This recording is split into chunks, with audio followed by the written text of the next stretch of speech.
안녕하세요. 저는 햇불 트리니티 신학대학원 대학교에서 조직신학을 가르치는 김진혁이라고 합니다. 학교에서는 조직신학을 주로 많이 가르치기도 하지만 또 이제는 기독교 윤리 그리고 가끔씩 철학, 해석학도 가르치기도 하고요. 요즘에는 또 신학 입문 수업과 이제 글쓰기 수업 담당하고 있습니다.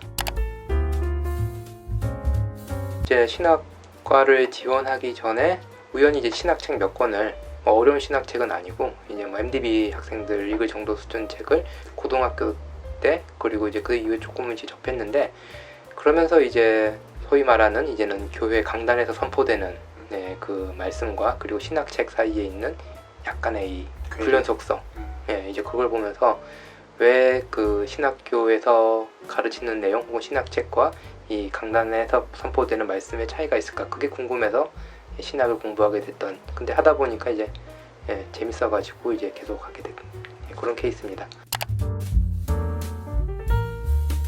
아마 이제 루이스가 그 한국에 이제 정식으로 소개된 거는 그렇게 오래되지는 않았을 거예요. 의외로 이제 실제적으로 이제 2000년대 넘으면서 이제 정본 그 번역본들이 나오기 시작했으니까.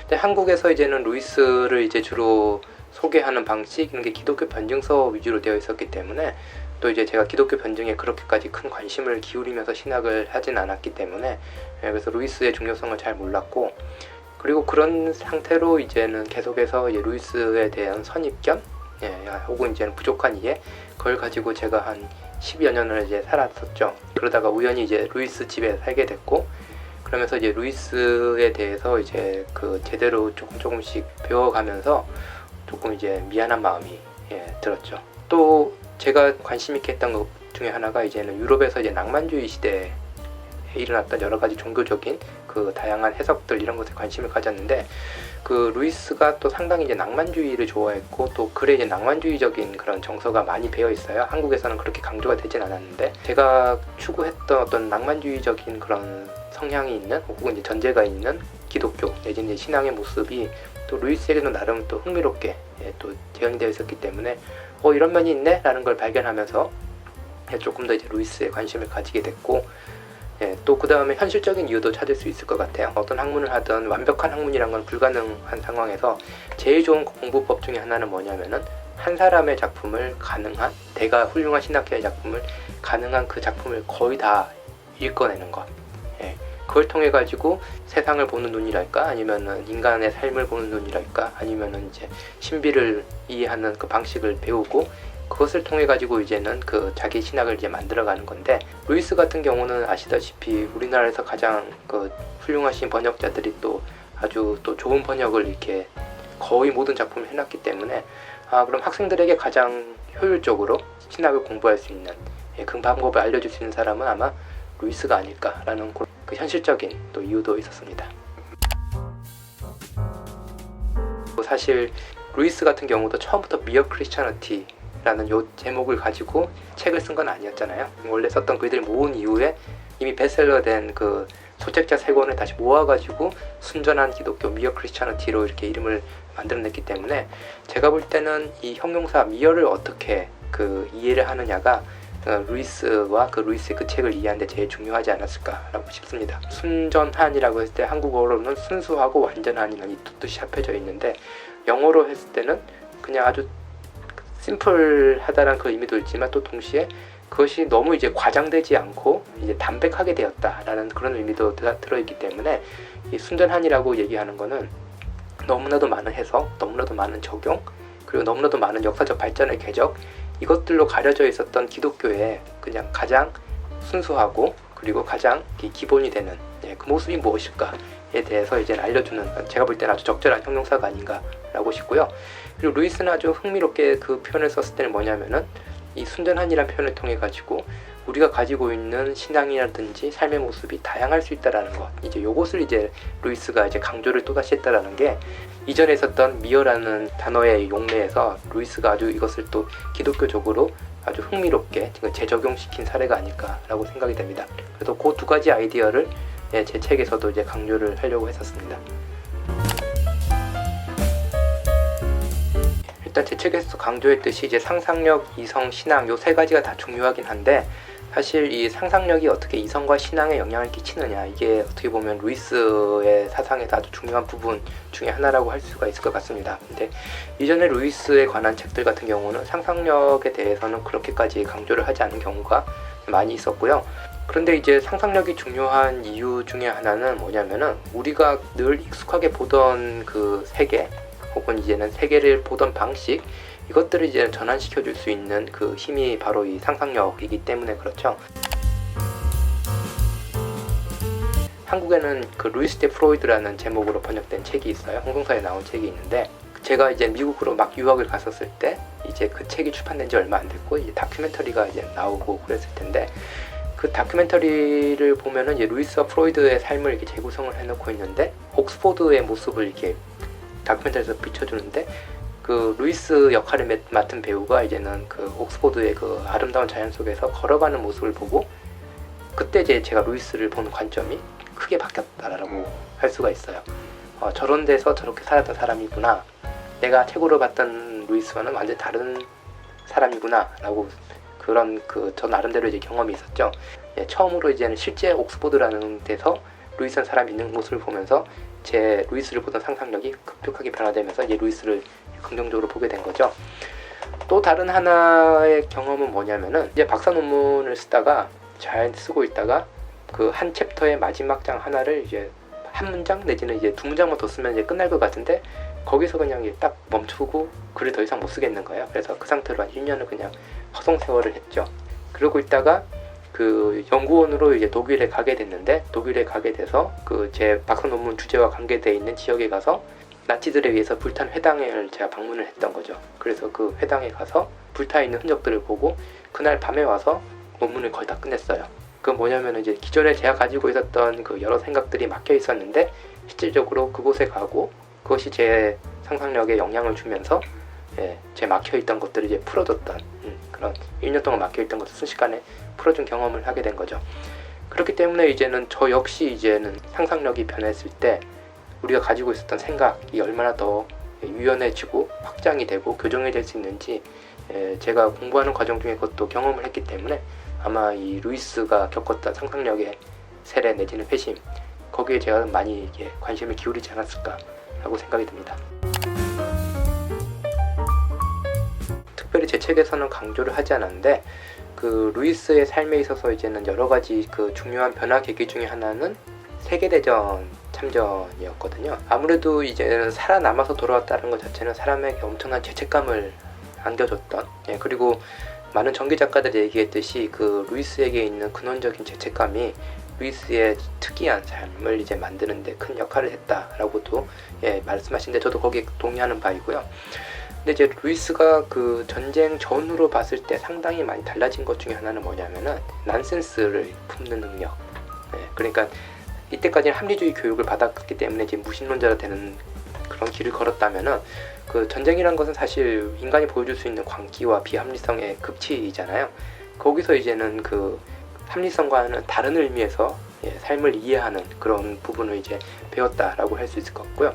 그래서 루이스에게 있어서는 그 우리가 기대하는 것만큼의 깔끔한 인간론이 등장을 하지는 않고 인간이 계속 역설적이고 그리고 그 뭔가를 할 때 우리는 이제는 뚜렷한 목표 그리고 강력한 의지를 가지고 할 것 같은데 루이스의 삶을 보면은 다 이제 내키지 않고 어정쩡하고 어쩔 수 없이라고 하잖아요.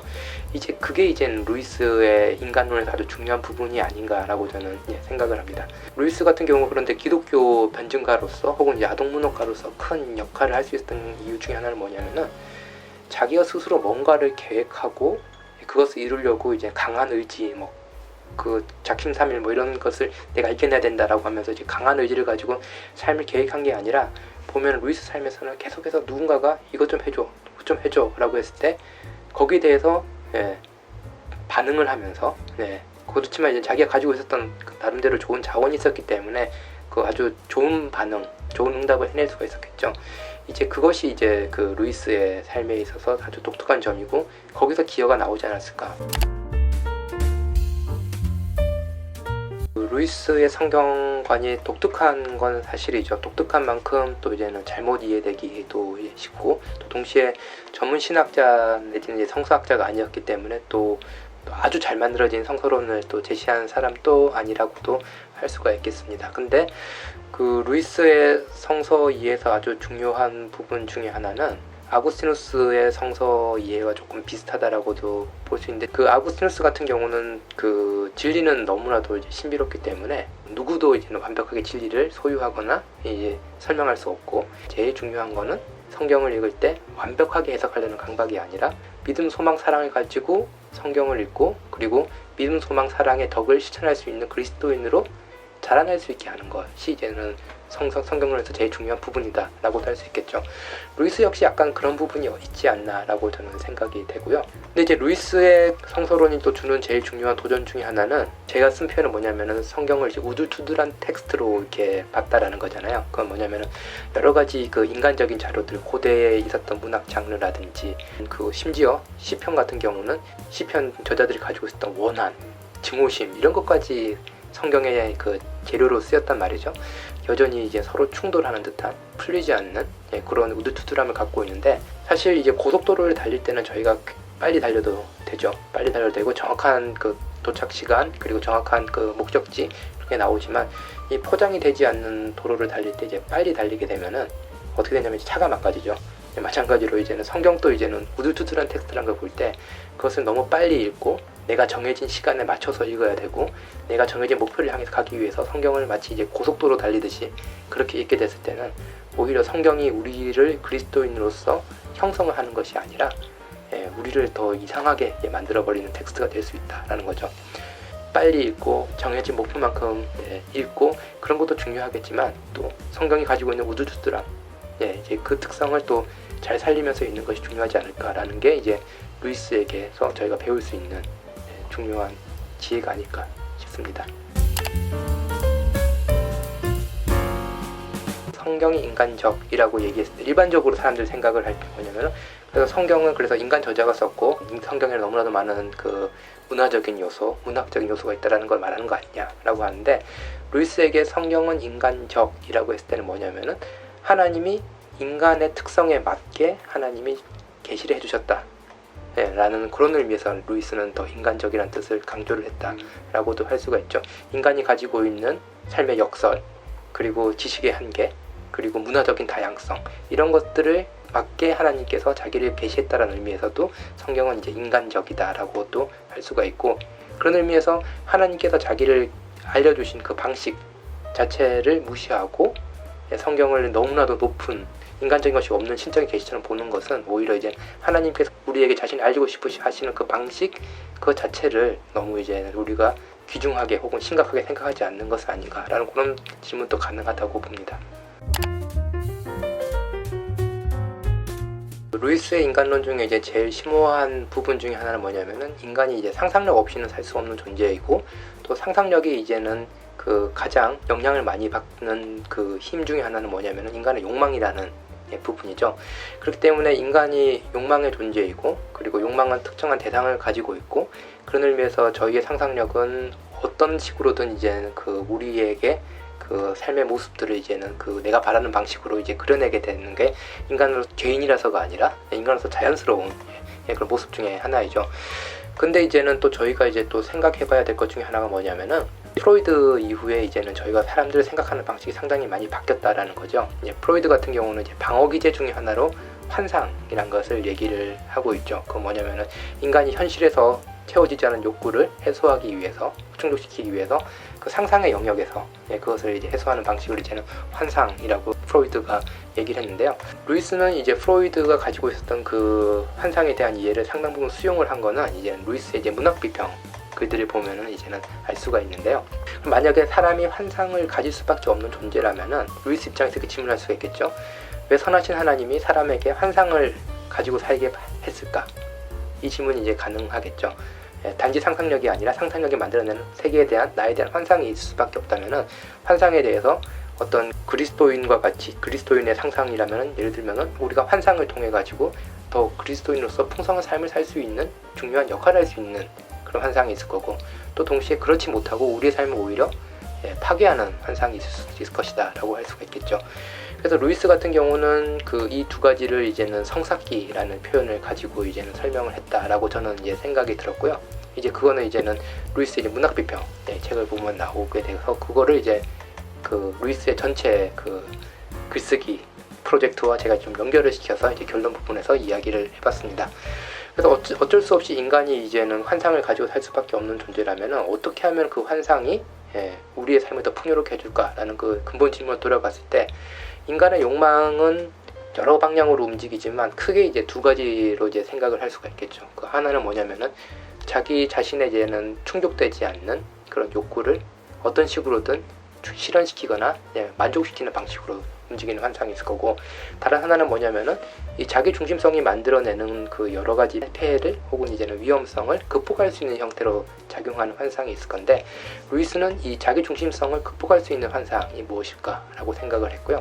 그거는 뭐냐면은 내가 꼭 그 자기 중심성을 벗어나더라도 내가 그 속에서 행복할 수 있고 그 속에서 내가 풍성하게 살 수 있는 그런 세계를 내가 환상 속에서 그려낼 수 있다면은, 그리고 그런 세계 속에서 내가 계속해서 그 내 그 의식, 뭐 상상력뿐만 아니라 이제 이성과 그리고 뭐 신앙 그런 것들을 그 속에서 계속해서 한번 발현해 본다면은 우리가 가지고 있는 자기 중심적인 속성이 점점 더 회복되지 않을까라고 이제는 루이스는 이게 봤던 것 같고요. 그런 의미에서 루이스의 여러 소설들을 보면은 이 자기 중심적인 사람들이 가지고 있었던 그런 망상이 가지고 있는 폭력성이 나오고, 또 동시에 자기 중심성을 어떻게든지 극복해 나가는 사람들이 보여주는 점점 더 나은 인간으로 발전하는 모습, 이것들이 이제 루이스의 소설이나 판타지 아주 중요한 주제로 나온 걸로 봐서 그 부분을 제가 조금 이제 만들어 보았다라고도 할 수가 있을 것 같습니다.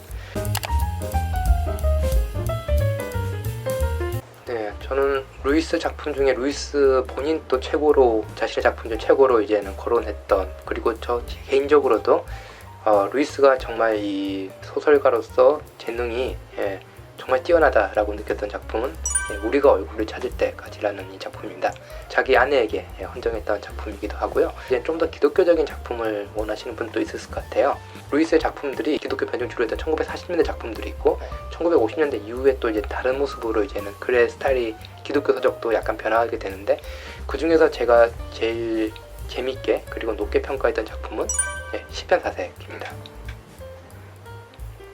사랑해도 됩니까? 시편 사색이 네, 이게 그 C.S. 루이스의 시편 사색, 그 영국에서 나왔던 1세를 제가 그 영국에서 떠날 때 그때 키언스에서 같이 살았던 그 친구가 선물로 했거든요. 그 친구가 여기 앞에다 이렇게 써둔 내용이 뭐냐면은 이 책을 읽으면서 나는 이 루이스의 고대 그리스 로마 문명에 대한 이해가 너무 흥미로웠다라고 얘기를 합니다. 근데 단지 이제 시편 사색을 어떻게 하면 좋은가, 이제 시편에 대해서도 아주 그 깊은 통찰을 주고 기독교의 하나님 누구신가에 대해서도 정말로 아름답게 이렇게 묘사한 책이기도 하지만, 또 동시에 이제는 고전 문명에 관심이 있는 분들 같은 경우는 이 책을 통해서 루이스의 원래 그 전공이었던 고전 문학이 어떤 식으로 그 히브리인들의 시편과 그 루이스가 어떤 식으로 이제 그 연관성을 보고 유사점과 차이점을 보고 하는지를 볼 수도 있는 가장 루이스다운 작품 중에 하나가 아닐까라고 생각이 돼서 저는 이 시편 사색을 기독교 서적이자 가장 루이스다운 작품으로 추천을 하고 싶습니다. 루이스가 추구했던 그 인간이 어떤 모습의 인간일까라는 고민을 했을 때 이제 제가 찾은 답은 상상력과 이성과 신앙이 조화된 인간이라는 거죠. 그래서 이때까지 일반적으로 기독교에서 말해왔던 식으로 이제는 성경 많이 읽고 뭐 이제는 교리 공부를 하고 주일 예배 정기적으로 출석하고 성찬을 받고 이런 것들을 루이스가 강조를 하지 않았냐면 루이스가 강조를 많이 했었습니다. 왜냐하면은 그런 습성을 통해 가지고 우리는 또 그리스도인이 되는 게 중요하기 때문에. 그렇지만 또 동시에 이제는 그것들만 너무 강조를 하다 보면은 저희가 상당히 경계해야 될, 다른 말로 하면은 도덕적 완전주의라든지 혹은 이제 더 많이 쓰는 표현으로 율법주의로 또 저희의 신앙이 흘러갈 수가 있게 되는 거죠. 성경을 많이 읽어야 되고 주일 예배 참석해야 되고 중요하지만 또 이것들이 상상력과 이성과 신앙의 조화 속에서 그 우리의 습성화가 될 때 중요하다라고 생각이 되게 됩니다. 이성과 신앙만을 강조를 하게 될 때는 저희가 생각할 수 있는 기독교인의 모습이 좀 고정되어 있거든요. 근데 이제 루이스는 거기다 상상력을 집어넣으면서 나타난 변화가 뭐냐면은 엄청나게 다양한 모습으로 기독교인들의 모습이 나타날 수 있는 가능성을 루이스가 열어뒀다라는 건데, 그런 의미에서 제가 이 책에서 마지막 결론부에서 강조했던 건 뭐냐면은 루이스가 보여주고자 했던 것은 그 상상력과 신앙과 이성이 조화되는 그런 존재가 그리스도인이라면은 또 동시에 그리스도인은 루이스에게 매이지 않을 수 있는 존재가 된다는 거. 루이스가 아무리 뭐 글을 잘 쓰고 내 마음을 잘 알아주고 그런 것 같더라도 결국 우리 나름대로의 그 그리스도인의 순례길을 이제 찾아가야 되는 존재가 되어야 되는 것이 아닌가라고 싶어서 결론 부분에 이제 톨킨의 유명한 말을 또 제가 한번 인용하게 됐습니다. 그러니까 루이스를 읽는 이유는 루이스에게 매이지 않기 위해서라는 그 이야기를 하고 싶습니다.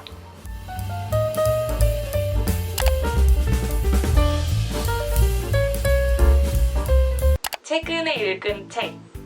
아이리스 머독의 사브렌티 오브 굿의 한국어 번역본 선의 굴림. 최애 책. 최애 책 바람의 검심. 취미. 잠깐만. 갑자기. 취미. 그냥 읽고 싶은 책이나 보고 싶은 영화 가지고 어디 숨어있기. 조직 신학. 어렵다. 김진혁. 박보검. 김진혁 검색하면 박보검이 제일 먼저 떠요. 아 진짜요? 남자친구라는 드라마에서 저 김진혁이 이름이에요? 네. 아. 나니아 연대기. 길다. 순전한 그리스도인. 5년 묵은 책기. 마지막 루이스 삼행시. 루이스를 가지고 이 이상한 삼행시를 짓게 하는 거는 스크루테이프의 유혹과 같은 일이다. 오.